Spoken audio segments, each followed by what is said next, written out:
हमारी वफादारी ईश्वर के प्रति हमारे प्रेम को साबित करती है।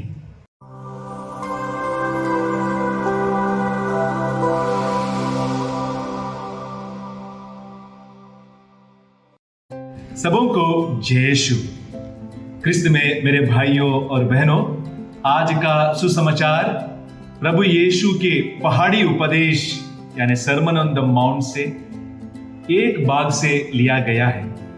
वो है मत्ती अध्याय 5 पद संख्या 33 से 37 तक।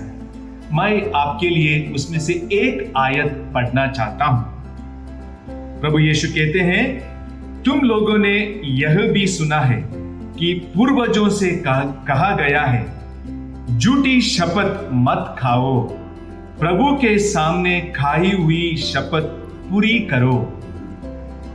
यहां पर मेरे भाइयों और बहनों, शपथ लेना और उसको पूरी करने पर जोर दिया है। हाल ही में हमारे देश के आम चुनाव के नतीजे के बाद सरकार ने नए मंत्री के शपथ ली और उस शपथ ग्रहण समारोह के दौरान वहां उपस्थित मंत्रियों ने कहीं कुछ इन शब्दों से शपथ ग्रहण किया, जैसे मैं ईश्वर के नाम पर शपथ लेता हूं कि मैं इस पद के कर्तव्यों का श्रद्धापूर्वक निर्वहन करूंगा और अपनी सर्वोत्तम क्षमता के अनुसार संविधान की रक्षा, संरक्षण और सुरक्षा करूंगा। ठीक इसी प्रकार मेरे भाई और बहनों, पुरोहिताई अभिषेक के दौरान या धार्मिक जीवन के व्रत लेते समय हम शपथ लेते हैं। विवाह संस्कार के दौरान पति और पत्नी एक दूसरे को अपनी प्रतिज्ञाओं का आदान प्रदान करते हैं, अपना वचन देते हैं।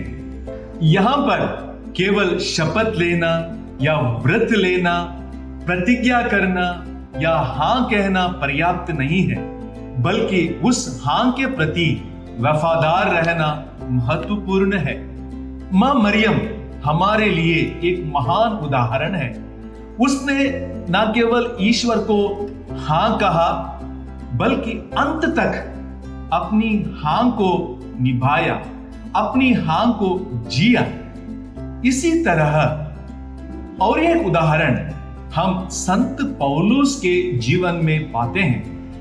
वह कहते हैं, तिमुथी की नाम दूसरा पत्र अध्याय 4 पद संख्या 6 से 8 में वह कहते हैं, मैं प्रभु को अर्पित किया जा रहा हूं, मेरे चले जाने का समय आ गया है, मैं अच्छी लड़ाई लड़ चुका हूं, अपनी दौड़ पूरी कर चुका हूं और अपने पूर्ण रूप से ईमानदार रहा हूं। मेरे भाइयों और बहनों, हम ईश्वर से जो वादे करते हैं, जो वचन देते हैं, शपथ लेते हैं, उनके प्रति वफादार रहना हमेशा आसान नहीं होता है।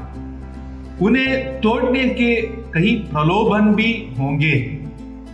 हमारी वफादारी ईश्वर के प्रति हमारे प्रेम को साबित करती है।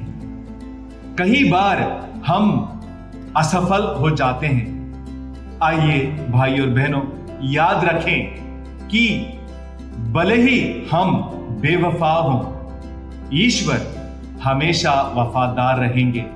वह हमें कभी भी नहीं छोड़ेंगे, कभी भी नहीं त्यागेंगे। आमीन।